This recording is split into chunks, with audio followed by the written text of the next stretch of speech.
परम प्रभु श्री अरविंद दिव्य जननी श्रीमा उपस्थित समस्त अपा भाई मान प्रणाम। आज आम आलोचना करुँच एपिसोड नंबर 296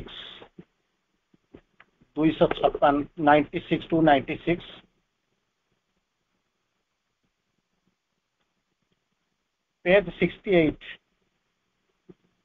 पेज 68 आरंभ। आलोचनार विषय वस्तु एबे सब गुड़ाक छाया सदृश लगुच।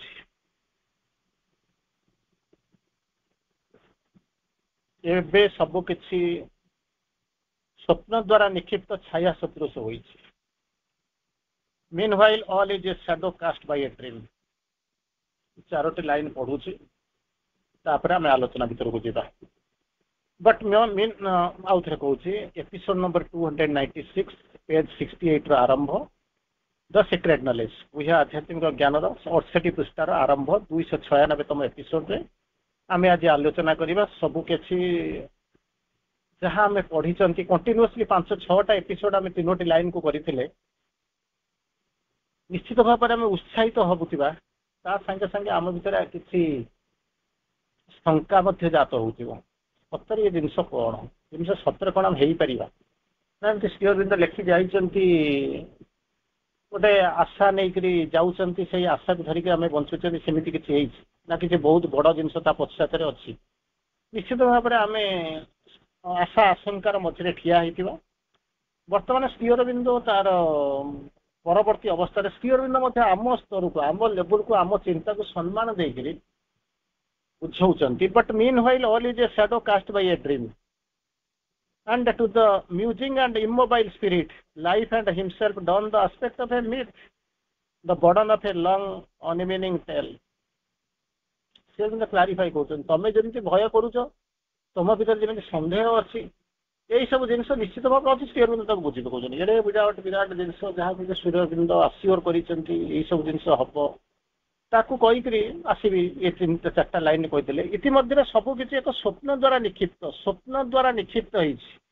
स्वप्नर तो माने ठिकाना ठीक ठिकाना ना सी पुणी निक्षेप कर एक छाया सदृश एवं एक ध्यानमग्न निश्चल आत्मा पक्षे जीवन एवं स्वयं निजे एक किंवदंती रूप धारण कर किंवदंती पुरुष कुआड़े गला हजिगला के ठीक ठिकाना ना स्थिति आप संध्यान सब जाक से भाया लगुच स्वप्न गप शुणला बेले लगे आप माने आईमा कहानी भाया लगुच जन आखि खोलिक लोक देखती आखि बंद करके लोक देखा आरंभ करेंगे कौन ये सब जिन एवं जहाँ एक लंबा अर्थहीन कहानी घोषणा पत्र परी घोषापद परी एक बोझ परी होता है सतरे हम गोटे घोषापद जमी बारंबार सब घोषुंट ठीक से भाया अवस्था होती गोटे छोटिया उदाहरण दूसरी आप बुझीदे जे गोटे किछि पक्षी था मालिक कौन कर माने शिखे माने ये थाए कौन हूँ गीत शिखे थाए शिकारी आएगा जाल बिछाएगा दाना डालेगा मत पशु मत घुसो फंस जाओगे ये गीत शिखेला। शिकारी आसब जाल बिछेब तंडुल कणा खाद्य बिछेब जमा जाओ ना से तुम धरा पड़ से जाल धरा पड़ से बांधिक तुमको नहीं चलती ये गीत तुम सब शिखौता है। गोटे दिन एमती अनेक दिन रही सारा पर शिकारी कौन कला सी तो पुणी तार भाषा शिखेब तेणु सी कौन कथा से जो पक्षी मैंने थे जो पक्षी पलटा थे तार जी मालिक तार जी लीडर थिला से लीडर कौन सब बड़े बसिक शिखेबार आरंभ करता है। गोटाए दिन कौन कला कहला एम सब योग्य हो गले सब छाड़ दियो नील आकाश में बुलाबुली करूँ कारण तो मुझे मंत्र पढ़ाई सबू जाक पक्षी गुड़ाक से मंत्र को घोषित शिकारी आसब जाल बिछेब तंडुलपना बुणब ता भर को जमा पशना से धरिक नहीं चली धरा पड़गला से धरिक नहीं चलो बिकिदेव जहाँ से गीत समस्त गीत गाँगे गाई गाई गाई जो परफेक्ट हो गले तेणु दिने तक छाड़देला कहला तुम जा तेणु छाड़िक गले सब जाक उड़ीगले जो फेरिले तापर से तो मालिकटा व्यस्त है व्यस्त हो पहुँचला କୁଆଡେ କଣ ଖୋଜିଲା, ଖୋଜି ରାତିରେ ଯାଇକି ପହଞ୍ଚିଲା ଜଙ୍ଗଲରେ, ବି ଖୋଜିଲା ଜଙ୍ଗଲରେ କୋଉଠି ଖୋଜିକି ପାଇଲାନି। ଯେମିତି ନ ପାଇଲା ସେଠୁ ସେ କଣ କରିଛି ନା ସେ ଯୋଉ ଜଙ୍ଗଲରେ ରହୁଥିବା ଯୋଉ ଜଙ୍ଗଲ ଅଧିବାସୀ ମାନେ ଆବରିଜିନ୍ ଯୋଉ ଟ୍ରାଇବାଲ ଲୋକ ସବୁ ଥିଲେ ତାକୁ ଗୋଟେ ଡାକି ପଚାରିଲା, କହିଲା ଏମିତି ଗୋଟେ ଶିକାରୀ ପକ୍ଷୀ ଦଳେ ଆସିଥିବେ କୋଉଠି ଗୋଟେ ଖାଉଥିବେ, ସେ କୁଆଡେ ଗଲେ ତାକୁ ଦେଖିଛ କି? କହିଲା ହଁ ସେ ଆସିଥିଲେ ଦେଖିଛି। କୁଆଡେ ଆସିଲେ? ସେ ତାକୁ ତ ଧରିକି ଗୋଟେ ଜାଲିଆ ଶିକାରୀ ଆସିକି ନେଇ ଚାଲିଗଲା। ନା କେମିତି କଣ ତାକୁ ନେଇଗଲା? ନା ସେ ଆସିକିରି ପହଞ୍ଚିଲା, ଶିକାରୀ କଣ କରିଛି ଜାଲ ବିଛେଇଛି, ତାପରେ ତଣ୍ଡୁଳକନା ବୁଲିଥିଲା, ଉପରେ ଚଢେଇ ମାନେ ତାକୁ ଦେଖିଲେ, ବସିଲେ ପକ୍ଷୀ ମାନେ, ଆଉ ସମସ୍ତେ ଗୀତ ବୋଲୁଥିଲେ ଶିକାରୀ ଆଏଗା ଜାଲ ବିଛାଏଗା, ଏମିତି ହେଇକରି ଜଣଙ୍କ ପରେ ଜଣେ କଣ କରିଛି। ତା ମାଲିକ ପ୍ରଥମେ ତାଙ୍କ ନେତା ଯିଏ କହୁଥିଲା ତମେ ଯାଅ ନାହିଁ, ସେ ସେଠୁ କଣ କଲେ, କେହି ମାନିଲେ ନା ଗଲେ, ତଣ୍ଡୁଳକଣା ଖାଉ ଖାଉ ସବୁ ଯାକ ଜାଲରେ ପଶିଗଲେ, ସବୁ ଯାକ ବାନ୍ଧିଗଲେ। ଆଉ ତାଙ୍କୁ ଉଦ୍ଧାର କରିବା ପାଇଁ ଗଲା ଏଇ ଯୋଉ ଲିଡର ଯିଏ ଯାଇକିରି ପହଞ୍ଚିଲା, ସିଏ ମଧ୍ୟ ତାକୁ ଉଦ୍ଧାର କରିପାରିଲା ନା, ତାର ମଧ୍ୟ ଲୋଭ ହେଇଗଲା, ସିଏ ତା ଭିତରେ ପଶିଗଲା, ପଶି ଯାଇକିରି କଣ କଲା ଧରା ପଡିଗଲା, ସେ ସବୁ ଯାକ ବାନ୍ଧିକି ସେ ନେଇ ଚାଲିଗଲା। ଆଉ ସେ ଯିବା ପୂର୍ବରୁ କଣ ଗାଉଥିଲେ? ସେ ସବୁ ଯାକ ଗାଉଥିଲେ ସେଇଭଳିଆ, ଶିକାରୀ ଆଏଗା ଜାଲ ବିଛାଏଗା, କଣ ଖାନା ବିଛାଏଗା, ଇଏ ସବୁ ଏଇ କଥା ଗାଉଥିଲା, ଆମେ ଶୁଣିଛୁ। ଏଇଭଳିଆ ଶୁଣୁଥିଲା, ତାପରେ ସେଠୁ ଶିକାର ହେଲା, ତାପରେ ଲୋଭ ହେଲା, ତା ଭିତରେ ପଶିକିରି ଖାଇଲେ, ଖାଇକିରି ଧରା ପଡିଗଲେ। ତାକୁ ତାଙ୍କର ଯିଏ ସେ ଯୋଉ ଲିଡରଟା କେମିତି ଧରା ପଡିଲା? ନା ଲିଡରଟା ଗଲା ପାଖକୁ ଗଲା, ସେମାନଙ୍କୁ ମନା କରୁଥିଲା ତମେ ଯାଅ ନାହିଁ, ସେ ସମସ୍ତେ ଗଲେ ଧରା ପଡିଲେ। ତାକୁ ସେ ଧରିବାକୁ ଯାଇଥିଲା କି ତଣ୍ଡୁଳକଣା ଲୋଭରେ ଯାଇଥିଲା କହିହବ ନାହିଁ, କାରଣ ପକ୍ଷୀର ଭାଷା ଆମେ ବୁଝିପାରୁନାହିଁ। ସିଏ ମଧ୍ୟ ଗଲା, ତାରି ଭିତରେ ପଶିଗଲା ଏବଂ ସିଏ ବି ଧରା ପଡିଲା, ଚାଲିଗଲା। ସେଠୁ ତାପରେ ବର୍ତ୍ତମାନ ଏ ଯୋଉ ମାଲିକଟା, ତା ମନରେ ଦୁଃଖ ହେଲା, ଏତେ ଗୁଡା ବଢେଇ ଜୀବନକୁ ପୋଷିଛି, ସେଠୁ କଣ କରିବ? ମୁଣ୍ଡ ବାଡେଇଲା। ବାଡେଇ ସାରିଲା ପରେ ସେଠୁ କହିଲା ନାଇଁ, ବର୍ତ୍ତମାନ ଯୋଉ ଶିକାରୀଟା ଧରି ନେଇଛି ସେ କୋଉଠି? ନା ଏଇ ଗାଁରେ ଏଇ ଜାଗାରେ ରହୁଛି। ସେ କଣ କରେ ନା ଚଢେଇ ଗୁଡାକୁ ଧରେ ନେଇକରି ବିକ୍ରି କରେ। ଠିକ ଅଛି, ସିଏ ତ ଆଉ କାହାକୁ ବିକ୍ରି କରିବ, ବରଂ ମୁଁ ତାକୁ କିଣି ଆଣେ, କାରଣ ଇଏ ହଉଛି ମୋ ଚଢେଇ ଗୁଡା, ତ କିଏ ନେବେ, ମାରି ମରି ଖାଇଦେବେ, କଣ କରିବେ କହିହବନି। ତେଣୁ ମୁଁ ଯାଉଛି ତାକୁ ଚଢେଇକି ନେଇ ଆସିବି। ସବୁ ଦୌଡ଼ି ଯାଇକି ରାତିରେ ଯାଇକି ପହଞ୍ଚିଲା, ତା ସାଙ୍ଗରେ ବାର୍ଗେନିଂ କଲା, ଯାହା ପଇସା କହିବା କଥା ତାକୁ ଯାହା ଯେମିତି ବାର୍ଗେନିଂ କରି ପଇସା ଦେଇଦେଲା। ପଇସା ଦେଇକି ଶିକାରୀ ମାନଙ୍କୁ ପକ୍ଷୀ ମାନଙ୍କୁ ମୁକ୍ତ କରିଦେଲା। ମୁକ୍ତ କରିଦେଇକି ତାକୁ ଯାଇକି ପଚାରିଲା, କହିଲା ବାବା ତମେ ଏମାନେ ଗୀତ ବୋଲୁଥିଲେ ନା? ହଁ ସେ ଗୀତ ବୋଲୁଥିଲେ। ସିଏ ଗୀତ ବୋଲୁଥିଲେ, ମୁଁ ତଳେ ଜାଲ ପକେଇଥିଲି, ଖାଇବା ବିଛେଇଥିଲି, ସେମାନେ ଆସିଲେ ଗୋଟିକ ପରେ ଗୋଟିଏ ଆସିକି ପହଞ୍ଚିଲେ, ଇଭିନ୍ ତାଙ୍କ ଲିଡର ମଧ୍ୟ ଆସିକି ପହଞ୍ଚିଲା। ପ୍ରଥମେ ମନା କରିଦେଲା, ତାପରେ ଆସିକି ମଧ୍ୟ ଧରା ପଡିଗଲା। କହିଲା ଏସବୁ ଜିନିଷ କେମିତି ହେଲା? ସେ ଯିଏ ଧରିକିରି ନେଇଥିଲା ସେ ଗୋଟାଏ ଜିନିଷ କହିଲା, କଣ କଲୁ ନା ତାକୁ ଥିଓରି ପଢେଇଦେଲୁ, ପ୍ରାକ୍ଟିକାଲ ଶିଖେଇଲୁନି। ତାକୁ ଥିଓରି ପଢେଇଦେଲୁ, ଯେ ଗୀତ ଶିଖେଇଦେଲୁ, ଠିକ ଅଛି, କିନ୍ତୁ ତାକୁ କଣ କହିଛୁ ଗୀତଟା ଏଇ ଜାଗାରେ ପ୍ରୟୋଗ କରିବୁ ବୋଲି ତାକୁ କହିଥିଲୁ? ତେଣୁ ସିଏ ଧରା ପଡିଗଲା। ଯଦି ତାକୁ ପ୍ରାକ୍ଟିକାଲ ଜିନିଷଟା ଶିଖେଇ ଦେଇଥାନ୍ତୁ, କେମିତି କଣ ସେ ଶିକାରୀ ବୁଝେଇବ, କେମିତି କଣ ହବ, ତାର ତା ପ୍ରତି କଣ ହେଲା, ଖାଦ୍ୟ ପ୍ରତି ଲୋଭ ନଥାନ୍ତା, ଆସୁଛି ନଥାନ୍ତା, ନହେଲେ ବାଇ ଗ୍ରୁପ ଉଡ଼ିକିରି ପଳେଇ ଯାଇଥାନ୍ତେ, କଣ ଗୋଟେ କରିଥାନ୍ତେ। ଥିଓରିଟା ପଢେଇଦେଲୁ, ଗୀତଟା ଶିଖେଇଦେଲୁ, କିନ୍ତୁ ଗୀତଟା କେତେବେଳେ କାହିଁକି ପ୍ରୟୋଗ କରିବ ତାକୁ ଶିଖେଇଲେ ନା। ତେଣୁ ଲୋଭଟାକୁ ସେ ସମ୍ବରଣ କରିପାରିଲେ ନା, ଚାଲିଗଲେ। ତେଣୁ ଆମେ ଏଠି ଯୋଉ ଜିନିଷ ପଢିବାକୁ ଯାଉଛୁ, ଆମେ ଯୋଉ ଆଲୋଚନା କରିବାକୁ ଯାଉଛୁ, ଠିକ ସେଇଭଳିଆ ଜିନିଷ। ସେଇଥିପାଇଁ ମୁଁ ଆପଣଙ୍କୁ ବାରମ୍ବାର କହେ, ବର୍ତ୍ତମାନ ମଧ୍ୟ 8ଟାରେ ଗୋଟେ ଯୋଉ ଇଏ ଅଛି, 8ଟାରୁ 9ଟା ଯୋଉ ସେସନ ଅଛି, ସେଠି ମଧ୍ୟ ଆଲୋଚନା କରିବେ। ସେଠି ମଧ୍ୟ ସେଇ ଥିଓରିରେ ଆମେ ରହିଛୁ, ଅନ୍ୟମାନେ ପଢୁନାହାନ୍ତି, ଆମେ ମାନେ ସବୁ ଥିଓରିଟା ପଢୁଛୁ। ଥିଓରିରେ ପଢୁଛୁ କଣ ନା, ଏଇ ଶିକାରୀ ଆସିବ, ଜାଲ ବିଛେଇବ, ଖାଦ୍ୟ ବିଛେଇବ, ଯାଅ ନା ଫସିଯିବୁ, ଏଇ ସବୁ ଯୋଉ ଜିନିଷ ଯାଉଛି, ଫସିଯାଉ, ଇଏ ଠିକ ଅଛି, କିନ୍ତୁ ତାକୁ ପ୍ରାକ୍ଟିକାଲ କରିକି ଦେଖେଇବାର ଥିଲା, କେମିତି କଣ ସେ ଫସିବେ ନାହିଁ। ସେଇ ଜିନିଷଟା ତାକୁ ଶିଖେଇନୁ ବୋଲିକି ଅସୁବିଧା ହେଇଛି। ଆମର ମଧ୍ୟ ସେଇଭଳିଆ ହେଇଛି। ଆଜି ସନ୍ଧ୍ୟାବେଳେ ୟା ପରେ ଯୋଉ ଟପିକଟା ଆଲୋଚନା ଅଛି, ସେ ସେଇଭଳିଆ ଜିନିଷ ଅଛି। ପ୍ରାକ୍ଟିକାଲ ଆସ୍ପେକ୍ଟଟା କଣ ନା, to know the divine, to find the divine, to become the divine, to manifest the divine. Find the divine ଆମେ ତ ଖୋଜି ପାଉନୁ, ଭଗବାନ କୋଉଠି ଥିବେ, ଆମେ କାହିଁ ଖୋଜିବୁ, ପରିଶ୍ରମ କରିବୁ। ବିକମ୍ ଦ ଡିଭାଇନ୍ କଷ୍ଟ ହେଇପାରିବ ନାହିଁ। ମାନିଫେଷ୍ଟ ଦ ଡିଭାଇନ୍ ସେଟା କଣ? What is that? BCom the divine ଯେତେବେଳେ କହିବେ, ସେ ଆର ଜନ୍ମକୁ ଥାଉ, ଏ ଜନ୍ମରେ ଆଉ ହେଇପାରିବୁ ନା, ଆମେ କାହିଁ ହବୁ, ଏଇ ଖାଇ ପିଇକିରି ଆରାମରେ ଅଛୁ, ଆମେ କାହିଁ ସେଠିକି ଯିବୁ। ତୁ ମାନିଫେଷ୍ଟ ଦ ଡିଭାଇନ୍ ଯେତେବେଳେ କହିଲେ, ତାର ପ୍ରୋସେସ କଣ, ଏକଥା କହିଲା ହବନି, କାହିଁ ପାଖରେ ଇଏ ନା କାଲ ଆଗରେ ମୂଳା ଚୋବେଇବା ବେଳେ ଯାହା ହଉଛି ଯାଉଛି ସେଇଭଳିଆ ଜିନିଷ। ଏଠି କହୁଛନ୍ତି ଏଇ ଯୋଉ ଜିନିଷ ଆମକୁ ଶିଖେଇଲ, କି ହଉଛି ଥିଓରି ତମେ ଶିଖେଇଲ, a drop of practice is better than an ocean of theories advices and good resolutions. ଏ ମାଲିକ ତ ସବୁଦିନ ତ ତାକୁ ସେଇ ଜିନିଷ ଶିଖେଇଲୁ, ସେ ଗୀତ ଘୋଷେଇ ଦେଲୁ, କିନ୍ତୁ ଗୀତଟାର କେମିତି ପ୍ରୟୋଗ କରିବୁ, ତାକୁ ଜୀବନରେ ପ୍ରାକ୍ଟିକାଲିଟି ତାକୁ ଶିଖେଇଲୁନି। ସେଠି ଆମକୁ ଏଇ ଯୋଉ ଜିନିଷ ଶ୍ରୀ ଅରବିନ୍ଦ ଯୋଉ 3ଟି ଲାଇନ କହିଲେ, we are the sons of God and must be Binaji. His human person we must grow divine. Our life is a paradox with God for key. ଭଗବାନ ଆସିବେ, ସେ ଚାବି ଖୋଲିବ, ଆମେ ଏମିତି ହେଇଯିବା, ମାନେ ଭଗବାନଙ୍କ ସନ୍ତାନ ଭଗବାନ ହବା, ତାଙ୍କର ଯୋଉ ଦିବ୍ୟ ଅଂଶ, ଆମେ ମାନବୀୟ ଅଂଶ, କିନ୍ତୁ ଆମକୁ ଦିବ୍ୟ ରୂପରେ ହବାକୁ ପଡିବ। ୟାକୁ ଘୋଷିବା ଆରମ୍ଭ କଲେ, ଶିକାରୀ ଆଏଗା, ଜାଲ ବିଛାଏଗା, ଦାନା ଡାଲେଗା, ମତ ଫସ ଘୁଷ ଯାओ, ଫସ ଯାओगे, ଏମିତି ଯୋଉ ଇଏ ସବୁ ତାକୁ ଥିଓରି ପଢେଇଦେଲା। କିନ୍ତୁ ପ୍ରାକ୍ଟିକାଲି କେମିତି ହେବ ସେଇ ଜିନିଷଟା ତମେ ଶିଖେଇଲ ନା। ତେଣୁ ସେ ତାଙ୍କର ବସିଛନ୍ତି, ତାକୁ ବସିକରି ବୁଲି ବୁଲିକରି ପ୍ରଚାର କରୁଛନ୍ତି। ଏଇ ହେଇଛି ତାଙ୍କର କାହାଣୀ। ତେଣୁ ୟାଥିରୁ ମୁକ୍ତି ପାଇବାକୁ ହେଲେ ଜୀବନରେ ପ୍ରାକ୍ଟିକାଲ କରିବାକୁ ପଡ଼ିବ। ଏଠି ମଧ୍ୟ ସେଇ କଥା କହୁଛନ୍ତି। ସେଠି ଯେମିତି ହୁଏତ ସେଇ ଯୋଉ ପକ୍ଷୀ ପଲଟା ସେ ବୁଝିପାରୁନଥିବେ ଆର ଅର୍ଥ କ'ଣ, ଖାଲି ଘୋଷି ଦେଇଛନ୍ତି। ଆମେ ମଧ୍ୟ ଠିକ୍ ସେଇଆ କରିଛୁ, କିନ୍ତୁ ଆମେ କହୁଛୁ କ'ଣ ନା ସେଗୁଡ଼ା ପକ୍ଷୀ ଗୁଡ଼ାକ ଏଇଆ ସବୁ କରିଥିଲେ, ଆମେ ତାଙ୍କଠାରୁ ବେଶୀ କିଛି ଉନ୍ନତ ଧରଣ ମାନେ ନୁହେଁ। ସେଠି କହୁଛନ୍ତି meanwhile all is a shadow cast by a dream. ସବୁ ଗୁଡ଼ାକ ଛାଇ ଭଳିଆ ଦେଖାଯାଉଛି, ଗୋଟେ ଛାୟା ଭଳିଆ ଦେଖାଯାଉଛି, ସ୍ୱପ୍ନ ଦ୍ୱାରା ନିକ୍ଷିପ୍ତ, cast by a dream. And ତାପରେ କହୁଛନ୍ତି ଏବଂ ଧ୍ୟାନମଗ୍ନ ନିଶ୍ଚଳ ଏବଂ ନିଶ୍ଚଳ ଆତ୍ମା ପକ୍ଷରେ ଜୀବନ ଏବଂ ସ୍ୱୟଂ ନିଜେ ଏକ କିମ୍ବଦନ୍ତୀର ରୂପ ଧାରଣ କରିଛି। କିମ୍ବଦନ୍ତୀ ଥିଲେ ଇଏ ହେଉଛି ବହୁତ କିମ୍ବଦନ୍ତୀ କ'ଣ କୁହାଯାଇପାରିବ ତାଙ୍କ ଉପରେ? ସେ ମାନେ ପାଷ୍ଟ ଅଫ୍ ସିଏ କୁଆଡ଼େ ଚାଲିଗଲେଣି। ଶିଖନ୍ତୁ କ'ଣ ଗୋଟେ କିମ୍ବଦନ୍ତୀ ଥିଲେ। କିମ୍ବଦନ୍ତୀ ତାଙ୍କ ବିଷୟରେ ସବୁ ଯାକ ଯାହା କହିଲେ ବି ଛୋଟ ହବ, ତାଙ୍କ ମାନେ ସ୍ମରଣୀୟ, ବଚନୀୟ ଆଉ ସମ୍ମାନନୀୟ ଏଇଭଳିଆ ଲୋକ। ଯାହା ଏକ ଲମ୍ବା ଅର୍ଥହୀନ କାହାଣୀର ଅନମିନିଂ ଟେଲ୍, ଅର୍ଥବିହୀନ ଟେଲ୍ର କ'ଣ ହେଉଛି ନା ସିଏ ହେଉଛି ଏକ ଘୋଷା ପଦ ପରି କିମ୍ବା ଏକ ବୋଝ ପରି ହୋଇଥାଏ। ଏଇ ଜିନିଷ ଭିତରୁ ସେମାନେ କେବେ ଯାଆନ୍ତିନି, ବୁଝନ୍ତିନି। ଆଉ ସେମାନେ ଆପଣଙ୍କୁ ଦେଖିଲେ, ଆପଣ ଯଦି ଏଇସବୁ ଜିନିଷ କହିବେ, ଅତିମାନସ ଜଗତ, ଅତିମାନସ ଇଏ ସିଏ ଆଡ଼ୁ ସେଠୁ ଯୋଉ ବଡ଼ ବଡ଼ ଜିନିଷ କହିଲେ, ସେ କହିବେ ଏଇଟା ପାଗଳ ଗୁଡ଼ାକ ସବୁ ଆସି ପ୍ରଳାପ କରୁଛନ୍ତି। ଦେ ଆର୍ ଲିଷ୍ଟ କନସର୍ନ। ସେମାନେ ବୁଝିବାକୁ ଜିନିଷ ପ୍ରସ୍ତୁତ କରୁନାହାନ୍ତି, ଆଉ ବୁଝିବେ ବି ନାହିଁ। To the best of hour ନଲେ ସେ ବୁଝିବେ ବି ନାହିଁ। ତେଣୁ ଆମେ ତା ଭିତରକୁ ଯିବା। ଯେଉଁ ଚରମ ରହସ୍ୟଟିକୁ ବ୍ୟକ୍ତିକୁ ଉଦ୍ଘାଟନ କରିବାକୁ ହେବ, ତାହା ହେଲା ସମଗ୍ର ଜୀବନ ତାଙ୍କ ଲୀଳା ନିମିତ୍ତ ରଚିତ ହୋଇଛି। ସମଗ୍ର ଜୀବନ ଆପଣମାନଙ୍କୁ ଜନ୍ମ ଦିଆଯାଇଛି କ'ଣ ପାଇଁ? ଆପଣ ଜନ୍ମ ପାଇଁ ଏମିତି ଖୁସି ଖୁସି ଆସିନାହିଁ। ଜନ୍ମ ଦିଆଯାଇଛି ଭଗବାନଙ୍କୁ ମାନିଫେଷ୍ଟ କରିବା ପାଇଁ। ଏଠି ମଧ୍ୟ ସେଇ କଥା କହୁଛନ୍ତି, ଯେଉଁ ଚରମ ରହସ୍ୟକୁ ବ୍ୟକ୍ତିଟିକୁ ଉଦ୍ଘାଟନ କରିବାକୁ ହେବ, ତାହା ହେଲା ସମଗ୍ର ଜଗତରେ ତାଙ୍କ ଲୀଳା ନିମିତ୍ତ ରଚିତ ହେଇଛି। ସିଏ ନିଜେ ଆସିଛନ୍ତି, ଲୀଳା କରୁଛନ୍ତି, ଲୀଳାମୟ ଏବଂ ତାଙ୍କର ଲୀଳାର ସବୁ କିଛି ସମଗ୍ର ଏବଂ ସ୍ୱୟଂ ପରମ ସତ୍ୟ କ'ଣ ହଉଛନ୍ତି, ସଚରାଚର ବ୍ୟକ୍ତ ହୋଇକି ରହିଛନ୍ତି। ସିଏ ରହିଛନ୍ତି କିନ୍ତୁ ଅଭିବ୍ୟକ୍ତ ମାନେ ଜଣାପଡ଼ୁଛି, କିନ୍ତୁ ସିଏ ଜଣାପଡ଼ୁନାହାନ୍ତି। ସବୁ ଜାଗାରେ ସିଏ ହିଁ ଅଛନ୍ତି, ବ୍ୟକ୍ତ ହେଇକି ରହିଛନ୍ତି।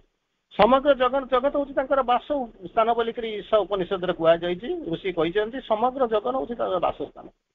ଏଣ୍ଟାୟାରଲି ନିଜର ପ୍ରୋଜେକ୍ସନରୁ ତିଆରି କଲେ, ନିଜେ ତା ଭିତରେ ରହିଛନ୍ତି, ସବୁ ଯାକ ହେଉଛନ୍ତି ତାଙ୍କର। ଭଗବାନଙ୍କର ଆବିଷ୍କାର ବିନା ଏଠାରେ କୌଣସି ଜିନିଷ ହଉଛି କ'ଣ ହଉଛି ପ୍ରହେଳିକା ପରି ଲାଗେ। କେବଳ ତୁମକୁ ଜନ୍ମ ଦିଆଯାଇଛି। ଆହୁରି ଗୋଟେ ମା ବହିରେ ଲେଖା ହେଇଛି, regard your life has given you only for the divine work and to help in the divine manifestation. ଏଇ ସବୁ ଜିନିଷଟା ଠିକ୍ ନେକ୍ସଟ ଇୟର ଆଲୋଚନା ସେଥିପାଇଁ କହୁଛନ୍ତି, regard your life has given you only for the divine work and to help in the divine manifestation. ତେଣୁ କ'ଣ କରିବା ପାଇଁ? ମନେ ରଖ, ତୁମକୁ ତୁମ ଜୀବନ ଦିଆଯାଇଛି ଭଗବତ କର୍ମ ସହାୟତା କରିବା ପାଇଁ, divine work and help in the divine manifestation. ତା ଦେହରେ ସହାୟତା କରିବା ପାଇଁ ତୁମକୁ ତୁମ ଜୀବନ ଦିଆଯାଇଛି, ଅନ୍ୟ ଯାହାର ନଥିବ, ଅନ୍ୟ କିଛି ଆଶା କର ନାହିଁ। ତେଣୁ ସେଇ ଯୋଉ ଜିନିଷ କହିଛନ୍ତି ସମଗ୍ର ଜୀବନ ହେଉଛି ତାଙ୍କର ବାସସ୍ଥାନ। ଆମେ ଆମର ଯୋଉ ଆସିଛୁ, ଆମର ଯୋଉ ଜୀବନ ହେଉଛି କ'ଣ ପ୍ରହେଳିକା ପୁଣ୍ୟ ହେଇ ରହିଛି, ହେଇଯିବ କେତେବେଳେ ନା ତାଙ୍କୁ ଆବିଷ୍କାର କରିବା ବିନା। ଆମର ଏକମାତ୍ର ଜିନିଷ ହେଉଛି ତାଙ୍କୁ କ'ଣ କରିବା, ଆବିଷ୍କାର କରିବା। ମନ ଦ୍ୱାରା ସେଇ ଯୋଉ ପ୍ରହେଳିକା ବୋଲିକରି କହୁଛନ୍ତି, ତାର ମର୍ମଭେଦ ସମ୍ଭବ ନୁହେଁ। ମନ ତା ପାଖକୁ ଯାଇନି, ଏତେ ବାଟ ଯାଇନି, ମନ ଜାଣିନି। ମନ କହିଲେ ଏଇଠି ଜାଣିବ, ମୋର ଏଇଠି 4 କିଲୋମିଟର 5 କିଲୋମିଟର ଭିତରେ ଏଠି ଏଇଆ ଅଛି, ସେଠି ସେୟା ଅଛି, ଏଠି ମାର୍କେଟ ଅଛି, ସେଠି ଇଏ ଅଛି, ସେଠି ଏଇଆ ହେଉଛି, ସେଠି ଗୋଟେ ମନ୍ଦିର ଅଛି, ସେ ସେୟା କହିବ। ତାର ସୀମିତ ଜ୍ଞାନ ଭିତରେ, ସୀମିତ ଦୃଷ୍ଟି ଭିତରେ ସେ ଯେତିକି ଦେଖୁଛି ତାଠୁ ଅଧିକ କିଛି କହିପାରିବ ନାହିଁ। ଆମର ଏଇ ଆଂଶିକ ଏବଂ ଆପେକ୍ଷିକ ଜୀବନ କେବଳ ତାଙ୍କୁ ଆବିଷ୍କାର କରିବା ଦ୍ୱାରା ହିଁ ପୂର୍ଣ୍ଣତା ଲାଭ କରିବ। Life is unfulfilled without the discovery, without the supreme discovery. ଯେପର୍ଯ୍ୟନ୍ତ ଆମେ ତାକୁ ତାହା ନ କରିଛୁ, ତାହେଲେ ଆମ ଜୀବନଟା କ'ଣ କରିବ ନା ପୂର୍ଣ୍ଣତା ପ୍ରାପ୍ତ ହୋଇପାରିବ ନାହିଁ। ପୂର୍ଣ୍ଣତା ପ୍ରାପ୍ତ ହବ କେବଳ ତାକୁ ଆବିଷ୍କାର କରିବା ଦ୍ୱାରା। ସେଇଥିପାଇଁ କୁହନ୍ତି ସୁପ୍ରିମ୍ ଡିସ୍କଭରି। ତାର ପରବର୍ତ୍ତୀ ଅବସ୍ଥାରେ କହୁଛନ୍ତି ତାଙ୍କର ସଂଗତି ଏବଂ ପରିପୂର୍ଣ୍ଣତାର ଚାବି ଭଗବାନଙ୍କ ପାଖରେ ରହିଛି। ଇଏ ଯେ ପରିପୂର୍ଣ୍ଣ କରିବ, ଆବିଷ୍କାର କରିବ, ପୂର୍ଣ୍ଣତା ଆସିବ, ମର୍ମଭେଦ ହବ, ଇଏ ଯୋଉ ବିରାଟ କଥା, ଏଗୁଡ଼ା ସବୁ ଯାକ ଯୋଉ ପ୍ରହେଳିକା, ତାର ଚାବିକାଠି ହେଉଛନ୍ତି କେବଳ ହିଁ ଭଗବାନ। ପୂର୍ଣ୍ଣତାର ଚାବିକାଠି ଭଗବାନଙ୍କ ପାଖରେ ଅଛି। ସିଏ କେବେ ନଦେବେ ତାକୁ କିଛି ହେଇପାରିବନି। ଏପରି ଏକ ସ୍ୱପ୍ନ ଦ୍ୱାରା ନିକ୍ଷିପ୍ତ ଛାୟାରେ କିଛି ସ୍ପଷ୍ଟ ରୂପରେ ଦେଖାଯାଉନାହିଁ। ଛାଇଟାରେ କ'ଣ ତାକୁ ଦେଖିବା? ଆଲୋଚନା ଲୋକ ଦେଖିବା ଆରମ୍ଭ କରିବି, କିନ୍ତୁ ଏମିତି ଏକ ଛାଇ ଭିତରେ ଆମେ ରହୁଛୁ, ସେ ଛାଇ ଭିତରେ କିଛି ଦେଖା ବି ଯାଉନାହିଁ। ସେହିପରି ଜୀବନରେ ସବୁ କିଛି ଅବାସ୍ତବ ଏବଂ ଅର୍ଥହୀନ ମନ ହଉଛି। ବୁଲିଛନ୍ତି କୁଆଡେ ଯାଇକିରି ପହଞ୍ଚୁଛନ୍ତି କିଛି ଜଣା ପଡୁନି। ଠିକ ଅଛି, କିନ୍ତୁ ଗୋଟେ ସମୟରେ ପାଇଗଲା ପରେ ଆପଣ କହିବେ ମୁଁ ଯାକ ସକ୍ସେସଫୁଲ ହେଇଗଲି ଗୋଟେ କିଛି ପାଇଲି, କିନ୍ତୁ ଯେପର୍ଯ୍ୟନ୍ତ ନ ପାଇଛନ୍ତି ସେ ପର୍ଯ୍ୟନ୍ତ ଆପଣଙ୍କୁ ମିନିଂଲେସ୍ ଟେଲ୍, ଅର୍ଥହୀନ ଯେମିତି ଲାଗୁଥିବ, ଆଉ କ'ଣ ଅବାସ୍ତବ ଲାଗୁଥିବ। ଭଗବାନଙ୍କ ବିନା ଆମ ଜୀବନ ଅସ୍ପଷ୍ଟ ହୋଇକି ରହିଛି, କିଛି ଦେଖାଯାଉନି। ସିଏ ହିଁ ଆଲୋକ, ସିଏ ନ ଆସିଲା ପର୍ଯ୍ୟନ୍ତ ସିଏ ହେଉଛି ନିଷ୍ପଷ୍ଟ। ସିଏ ଯେପର୍ଯ୍ୟନ୍ତ ନ ଆସନ୍ତି ସେପର୍ଯ୍ୟନ୍ତ ଜୀବନଟା ଏମିତି ଅସ୍ପଷ୍ଟ ଅନ୍ଧାର ହେଇକି ରହିଛି। କି ଏଇ ଅର୍ଦ୍ଧସ୍ଫୁଟ ଛାଇ ଆଲୁଅର ଯୋଉ ଲିଚ ଖେଳି ଚାଲିଛି ତା ଭିତରେ ଯୋଉ ଅଧା ସ୍ଫୁଟ ହେଇଛି, ତାରି ଭିତରେ ସ୍ଥିତିରେ ନିଜେ କିଏ ସୃଷ୍ଟିକର୍ତ୍ତା ଭଗବାନ କିଏ ତାର କୌଣସି ଜ୍ଞାନ ରହୁନାହିଁ। ତାର ଜ୍ଞାନ ହିଁ ନାହିଁ, ଯେତେ ବାଟ କାହିଁକି ଯିବ ସେ ଜ୍ଞାନ ବି ନାହିଁ। ଏବଂ ଜୀବନର କୌଣସି ରହସ୍ୟ ଉଦ୍ଘାଟିତ କରିବା ମଧ୍ୟ ତା ପାଇଁ ସମ୍ଭବ ବି ହଉ। ଯୋଉ ପାରାଡକ୍ସ, ଯୋଉ ରିଡିଲ, ଯୋଉ ଏନିଗ୍ମା ଯାହା ଅଛି ତାକୁ ସେ ସମ୍ଭବ ହଉନି। ଅର୍ଦ୍ଧ ଆଲୋକ ଏବଂ ଅର୍ଦ୍ଧ ଅନ୍ଧକାର ଛାୟା ମଧ୍ୟରେ ସବୁ କିଛି ଯେମିତି ପରିବର୍ତ୍ତିତ ହୋଇ ଚାଲିଛି, ସବୁ କିଛି ବଦଳି ଚାଲିଛି ଯେମିତି ଏମିତି ଲାଗୁଛି, ଏବଂ ସବୁ କ୍ଷଣସ୍ଥାୟୀ ଏବଂ ଭ୍ରମପୂର୍ଣ୍ଣ ବୋଲି ପ୍ରତୀୟମାନ ହଉଛି, ଯେମିତି କିଛି ସତ୍ୟ ନୁହଁ। ଯୋଉଟା ଏବେ ଆପଣଙ୍କୁ ଲାଗୁଛି ସତ୍ୟ, 2 ଘଣ୍ଟା ପରେ ଦେଖାଯାଉଛି ସିଏ ହଉଛି ମିଛା। ଯୋଉଠି ଆଲୁଅ ଭିତରେ ଲାଗୁଛି 2 ମିନିଟ୍ ପରେ ଅନ୍ଧାର ଆସିଯାଉଛି। ଯୋଉଠି ଆପଣଙ୍କର ଆଶା ବଢିଯାଉଛି କିଛି ସମୟ ପରେ ନିରାଶା ଆସିଯାଉଛି। ତ ଆରି ଭିତରେ ଏଇ ଯୋଉ ଅର୍ଥବିହୀନ ଜୀବନ, ଆରି ଭିତରେ କହୁଛି ଭ୍ରମପୂର୍ଣ୍ଣ ତ୍ରୁଟିପୂର୍ଣ୍ଣ କ୍ଷଣସ୍ଥାୟୀ ଏଇଭଳିଆ ଲାଗୁଛନ୍ତି। ଭଗବାନଙ୍କ ବ୍ୟତିରେକେ ତାଙ୍କୁ ଛାଡ଼ିଲା ପରେ ଜୀବନ ଏକ କ'ଣ ହଉଛନ୍ତି, ଯନ୍ତ୍ରଣାଦାୟକ ଏକ ମିଥ୍ୟାରେ ପରିଣତ ହେଇଛି। ପେନଫୁଲ illusion with the divine life is bliss. ଭଗବାନଙ୍କୁ ନେଇକରି ଚାଲିଲେ ଦୁନିଆର ସବୁ କିଛି ହେଲା, କିନ୍ତୁ ଭଗବାନଙ୍କୁ ନେଇକରି ଯିବାକୁ ଚାହୁଁନୁ। ତେଣୁ ତାଙ୍କ ବିନା ଆମକୁ କ'ଣ ରହୁଛି, ଗୋଟେ ମିଥ୍ୟାରେ ପରିଣତ ହଉଛି। Without the divine life is a ପେନଫୁଲ illusion, ଯନ୍ତ୍ରଣାଦାୟକ ମିଥ୍ୟାରେ ପରିଣତ ହେଇଛି। ତେଣୁ ତାହା ତାତ୍ପର୍ଯ୍ୟହୀନ ହେଲା ଭଳି ମନେ ଲାଗୁଛି, ଯେମିତି ଲାଗୁଛି ତାର କିଛି ଅର୍ଥ ହିଁ ନାହିଁ, ତାର ତାତ୍ପର୍ଯ୍ୟ ହିଁ କିଛି ନାହିଁ। ଏଇଭଳିଆ ଆମକୁ ପ୍ରତୀୟମାନ ହଉଛି ଏବଂ ଆମେ ତାରି ଭିତରେ ଚାଲିଛୁ, ତାରି ଭିତରେ ଚାଲିଛୁ, ଖୋଜୁଛୁ, କିଛି ପାଉନୁ, ସବୁ ଯାକ ଅନ୍ଧାର। ଏବେ ଯାହା ଆପଣଙ୍କୁ ସତ୍ୟ ବୋଲି ଲାଗୁଛି, କିଛି ସମୟ ପରେ ଦେଖୁଛି ସେଟା ଡାଉଟ୍ ହଉଛି, ଅସ୍ପଷ୍ଟତା, ଅନିର୍ଦ୍ଦିଷ୍ଟତା, ସୀମିତତା, କ୍ଷଣିକତା, ଆରି ଭିତରେ ଆମେ ଜୀବନକୁ ନେଇ ଚାଲିଛୁ। କେତେ ବାଟ ଯିବୁ ତାର ଠିକ୍ ଠିକଣା ନାହିଁ। ତାପରେ କହୁଛନ୍ତି ଯେଉଁ ନିଶ୍ଚଳ ସାକ୍ଷୀ ଆତ୍ମା ଆପଣଙ୍କ ଭିତରେ ଅଛନ୍ତି, ସିଏ ନିଶ୍ଚଳ। ଯୋଉ ସାକ୍ଷୀ ଆତ୍ମା ଆପଣଙ୍କ ଜୀବନକୁ ରୂପ ପ୍ରଦାନ କରିଛନ୍ତି, ଧରି ରଖିଛନ୍ତି, ସେଇ ସ୍ଥିତିରେ ଜୀବନ ଏବଂ ସିଏ ମଧ୍ୟ ଅର୍ଥହୀନ ପରି ମନେ ହୁଅନ୍ତି। ଯେତେବେଳେ ମନେ କରନ୍ତୁ, ମାନେ କ'ଣ ହଉଛି, ନୃତ୍ୟଶୀଳ ଢେଉ, ତାହାରି ଭିତରେ ସ୍ଥିର ଜଳର ଗାମ୍ଭୀର୍ଯ୍ୟକୁ କେମିତି ଉପଲବ୍ଧି କରିବେ? ନୃତ୍ୟଶୀଳ ଢେଉ ମଧ୍ୟରେ ସ୍ଥିର ଜଳର ଗାମ୍ଭୀର୍ଯ୍ୟକୁ ଉପଲବ୍ଧି କରାଯାଇପାରିବେ। ଅଇନା ଆଗରେ ଠିଆ ହେଇଯିବେ, ସେତେବେଳେ ଆପଣଙ୍କ ମୁହଁଟା ଦେଖାଯିବ ଚୁପଚାପ। କିନ୍ତୁ ଯେତେବେଳେ ଗୋଟେ ଢେଉ ହଉଛି, ଲହରୀ ଝରୁଥିଲେ, ସମୁଦ୍ର ଯେତେବେଳେ ଅଛି କ'ଣ ନା ଅଶାନ୍ତ ଅଛି, ଲହରୀ ମାଳା ବଢୁଛି, ଝରଣା ଯେତେବେଳେ ବାଡି ହେଇକି ଯେତେବେଳେ ଚାରିପଟେ ଯେମିତି ମାନେ ଇଏ ହେଇଯାଉଛି, ଗୋଳିଆ ପାଣି ଦେଖାଯାଉଛି, ସେଥିରେ କ'ଣ ମୁହଁ ଦେଖାଯିବ? କେତେ କିଛି। ତେଣୁ ସେଇଭଳିଆ ସ୍ଥିତିରେ ଯେତେବେଳେ ନିଶ୍ଚଳ ନ ହେଇକି ଯେତେବେଳେ ବିଚଳିତ ହେଇଯାଉଛୁ, ସେତେବେଳେ ଆମକୁ କିଛି ଦେଖାଯାଉନି, ସେତେବେଳେ ଆମେ କ'ଣ ସତ୍ୟକୁ ଦେଖିବାକୁ ଧରିବା ପାଇଁ ଆମେ ସକ୍ଷମ ହେଇପାରୁନୁ।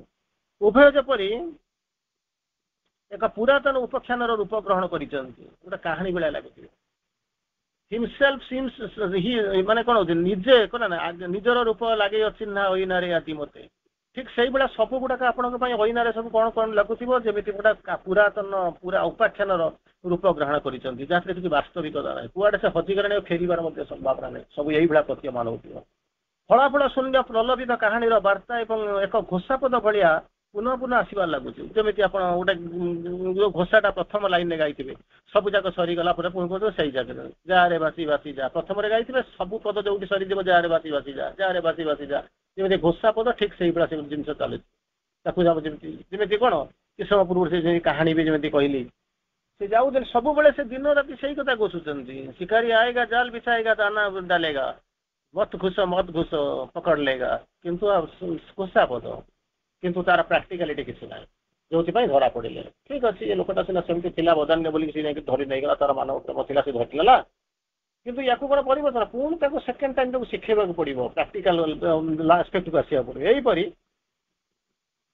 ଏହିପରି ହୋଇ କ'ଣ ହଉଛନ୍ତି, ଏମିତି ହେଇପାରେ କାହାଣୀର କୌଣସି ନିର୍ଦ୍ଦିଷ୍ଟ ତାତ୍ପର୍ଯ୍ୟ ହିଁ ନଥାଏ। ଗୋଟେ ସମୟ ଲାଗିବ, ଯେମିତି ଆମେ ଗୋଟେ ସମୟ ଲାଗୁଛି ଏଟା ହଉଛି ଗୋଟେ କାହାଣୀ, କିଛି ଦିନ ଗଲା ପରେ ସତଟା ମଧ୍ୟ ଲାଗିବ ଏମିତି ହଉଛି ଆପଣଙ୍କ କାହାଣୀ। ଆପଣ ନିଜେ ଦେଖିଥିଲେ ବି 3 ତୁଣ୍ଡରେ ଛେଳି କୁକୁର, ଆପଣଙ୍କୁ ମଧ୍ୟ ଲାଗିବ ନାଇଁ ନାଇଁ ସମସ୍ତେ ବୋଧେ ଯାହା କହୁଛନ୍ତି ଇଏ ବୋଧେ ସେଇଆ, ଏ ଗୋଟେ କାହାଣୀ। ବୋଧହୁଏ ସେଇଥିପାଇଁ ଜୀବନଟା ପ୍ରହେଳିକାପୂର୍ଣ୍ଣ ହେଇଯାଇଛି। ପ୍ରହେଳିକାପୂର୍ଣ୍ଣ, ନିଜେ ତ ନିଜକୁ ବିଶ୍ୱାସ କରିପାରୁନାହାନ୍ତି। 3 ତୁଣ୍ଡରେ ଛେଳିକୁର ବ୍ରାହ୍ମଣଟା ନେଇକରି ଯାଉଛି ମାନେ ଛେଳିଟାକୁ, 3 ଜଣ ତାକୁ ଧୂତ କହୁଛନ୍ତି ଛେଳିଟା କୁକୁରଟା ନେଉଛି, କୁକୁରଟା ନେଉଛି, ଏଗୁଡ଼ା କହିଲା ବେଳକୁ 3 ତୁଣ୍ଡରେ ଯେତେବେଳେ କହିଲେ ଇଏ କହିଲା ସତରେ ବୋଧେ ମାନେ କୁକୁର ହେଇଛି, ମୋ ଅତିଭ୍ରମ ହେଇଗଲା। ତେଣୁ ଏମିତି ଆସିକରି ପହଞ୍ଚିବ, ଏମିତି ଏକ ଅବସ୍ଥା ହେଇକରି ପହଞ୍ଚିବ, ଆପଣ ମଧ୍ୟ ନିଜେ କ'ଣ କରିବେ, ସେଇ ପ୍ରହେଳିକାର ଗୋଟେ ଅଂଶ ହେଇଯିବେ, ଯୋଉଟା କି ବାସ୍ତବରେ ଯୋଉ କଂକ୍ରିଟ ବୋଲିକରି ଭାବୁଛନ୍ତି ସେଟା ମଧ୍ୟ ଆବଷ୍ଟ୍ରାକ୍ଟ ହେଇଯିବ। गोटे रिडिल हो मत he was riddle he was himself he was a riddle to himself निजे निज प्रहली कहीं सब जाक आपको लगे एनिग्मा पजल ये लगे आरंभ कर तेणु कौन हो जीवन का रूपक कहानी परिणाम विहीन हो सेगुड़िक क्लांतिकर और बोझ सदृश लगे जो जीवन को लेकिन आप खुशी होते बोझ होते गोटे समय कौन करेंगे आपण क्लांतिकर हो बोझ भाया जमी अर्जुन कौन कर जो गांडीव से धरिक बुलूला मुंडे मत टेकिक जा संभव हम ना कारण ये रोचे कौन ना थे सन्देह आसी सन्देह होगा स्लो पॉइजन ध्वंस करदेव जानू जानू ध्वंस करदेव आप जानते एमती तो विष खाइले जन मरीज कि स्लो पॉइजन प्रति मुहूर्त एमती एक समय आसी देखो से गांडी को मुंड देखिक धरिक जापर ये जो बर्डन शब्दटा यूज होची तार दुईटा अर्थ होची गोटे है कहानी वार्ता बर्डन ऑफ ए सॉन्ग घोषापद बरिया लगी पुनः पुनः आसवा आउ गोटे जिनस होची कौन एक बोझ जमी जारे भासी भासी जा नौका मोर भासी जा ये कथा ये प्रथम रू गाइले पुणी तापर जमी कौन जमी कहते सरीज बदा बेपारी नाउरिया तू तो बड़ बेइया तू पारा की गला मोर मोर मुँह है नहला मुहेली नहेली बाहा या सरी सारापर रे भासी भासी जा ये घोषापद हो जाए सेकेंड रे हूँ कौन ना सेकेंडटा हूँ कौन ना तार हूँ प्रकृत गोटे बोझ बोझ हो कहीं ना जहाँ को आप धरिक बुलूे जहाँ को नहीं आसुवे जी आप सबुठ मूल्यवान जिन रही से गोटे समय आपण कौन हो गोटे बोझ हो कारण सब गुड़ाक आपण एनिग्मा पजल रिडिल ये तारी भितर रहीकि कौन करेंगे ना भलटा को छाड़ी देकर आप देखिए सेपट साइडटा को चली आरंभ करेंगे और आपको जीवनटा कष्ट हम आरंभ कर दुई चार लाइन आम देखा चेष्टा करवा कौन कहूँ चाहते श्री अरविंद आउ टे दुई तीन लाइन देखा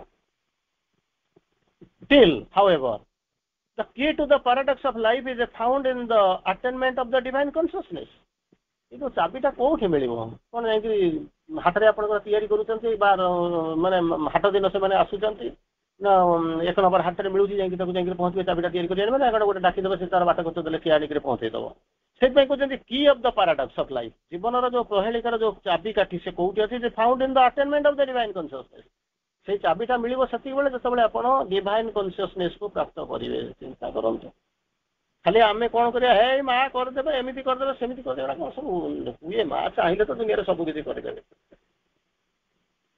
किंतु तार स्टेप कौन स्टेप हूँ या जो चाबीटा हूँ जोटा तो खोलीदे आप जीवन दिव्य जीवन होटा जोटा मानने जहाँ सब आप पढ़ले must be even as is human person we must grow divine चाबीटा केमी पाइबा चाबीटा तो भगवान हूँ चाबी काटी भगवान पाखे चाबी अच्छी ठीक अच्छे किसी असुविधा ना कि प्राप्त हम केमी आम पाइबा केमी ना गोटे मात्र उपाय हूँ कहते ना अटेनमेंट ऑफ डिवाइन कॉन्शियसनेस से दिव्य चेतन को प्राप्ति है चाबी देवे ना तो अयोग्य ना तो खोली दे कहीं खोलवार दरकार कौन थी आवश्यकता कौन थी ना जिते से चेतना को प्राप्ति है से खोलदेवे यात्रा देखा जाइए ना हाँ टिकेट करुवे सीट गणुवे आप गोटे गोटे सीट बसौथे फाइन ना हाँ गोटे समय देखिए टिके सीट सरीज तापर लोक जाऊँ ये बही गोटा एत गोटे सुपरहिट बही गोटे से नाटक कर हजार हजार लोक जाकर पहुँचते रात गोटे दिटा से घर को फेरी पारे बुलू आउ टिकेट ना सीट ना किसी ना से कौन करेंगे ना खोलीदे ना चिरी देवे से छाड़ीदे चिरा चिरी करदे गंडल करेंगे मारपिट करेंगे से कौन कर खोल दियो जी जहाँ आम जहाँ पैसा पैसा पाइगलुनि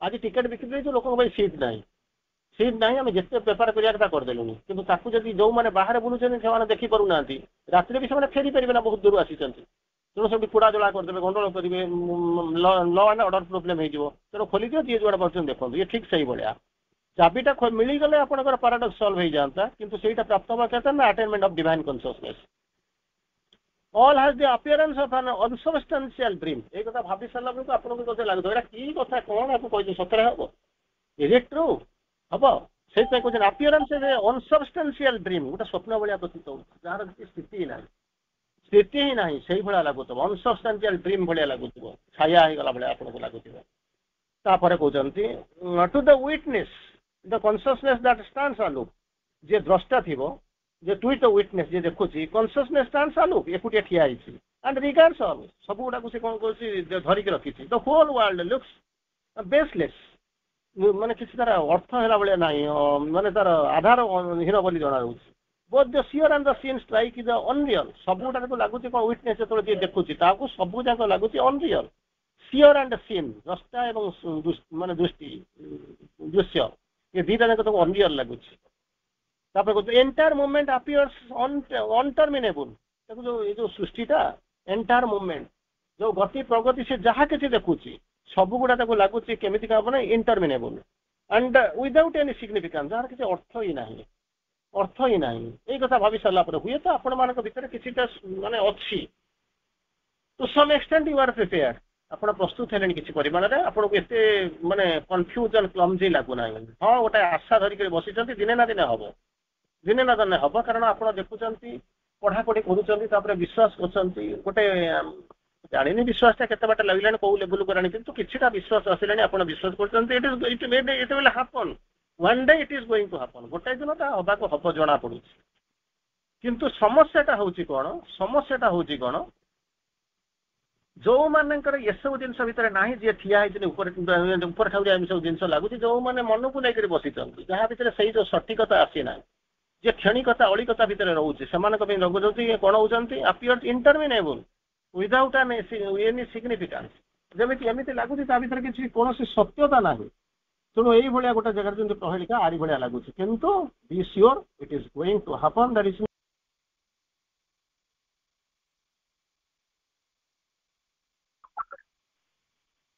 सृष्टि जो सृष्टि तार सत्यता भर को आमको जावाक पड़ो वंदे मातरम।